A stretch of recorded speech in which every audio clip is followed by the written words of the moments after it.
ইউরোপের বাজারে দিন দিন কমছে বাংলাদেশের তৈরি পোশাক রপ্তানি। অপ্রচলিত বাজারে নিজেদের হিস্সা বাড়ানোর চেষ্টাও আলোর মুখ দেখছে না।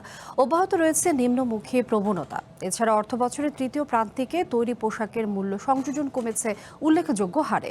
এমন পরিস্থিতির জন্য বৈশ্বিক অর্থনৈতিক অবস্থাকে দায়ী করছেন খাত সংশ্লিষ্টরা।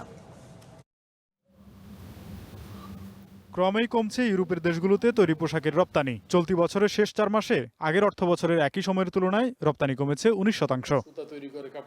এর কারণ হিসেবে খাত সংশ্লিষ্টরা বলছেন, ইউরোপের দেশগুলোতে মূল্যস্ফীতি এবং আন্তর্জাতিক পরিমণ্ডলে অস্থিরতার কারণে চাহিদা কমিয়েছেন ইউরোপের ক্রেতারা। একই সঙ্গে বৈশ্বিক বাজারে তৈরি পোশাকের নিম্নমুখী প্রবণতার কারণে প্রতিযোগিতা বেড়েছে, যার প্রভাব পড়েছে দেশের তৈরি পোশাক রপ্তানিতেও। Total রপ্তানিতেও decline.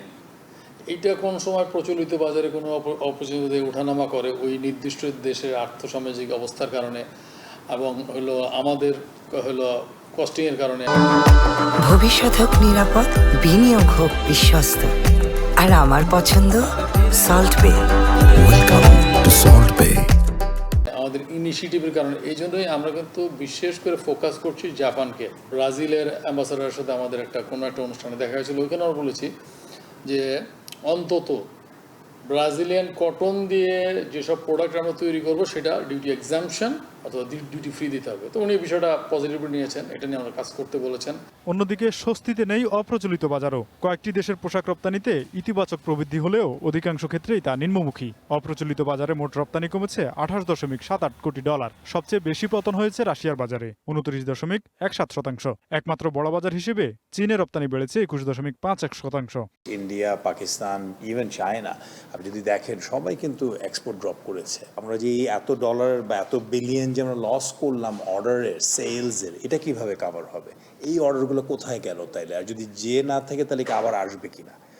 There's a lot of uncertainty. তো এই আনসার্টেনিটিগুলোকে থেকে যদি বের হয়ে আসতে হয় তাহলে আমাদের প্রপার রোড ম্যাপ থাকতে হবে। অন্যদিকে বাংলাদেশ ব্যাংকের ত্রৈমাসিক প্রতিবেদনে দেখা যায়, চলতি অর্থ বছরের দ্বিতীয় প্রান্তিকের তুলনায় তৃতীয় প্রান্তিকে তৈরি পোশাক খাতে মূল্য সংযোজন কমেছে। যেখানে দ্বিতীয় প্রান্তিকে তৈরি পোশাক খাতের মূল্য সংযোজন ছিল 64.22%, সেখানে তৃতীয় প্রান্তিকে তা দাঁড়িয়েছে 61.35%। দেশের সবচেয়ে বড় রপ্তানি খাতকে এগিয়ে নিতে হলে পরিকল্পনা ও বাজার প্রতিযোগিতা বিবেচনায় নিজেদের সক্ষমতা এবং পণ্যের বৈচিত্র্য বাড়ানোর পরামর্শ বিশেষজ্ঞদের। Tofazzal Hossain, one news, Dhaka.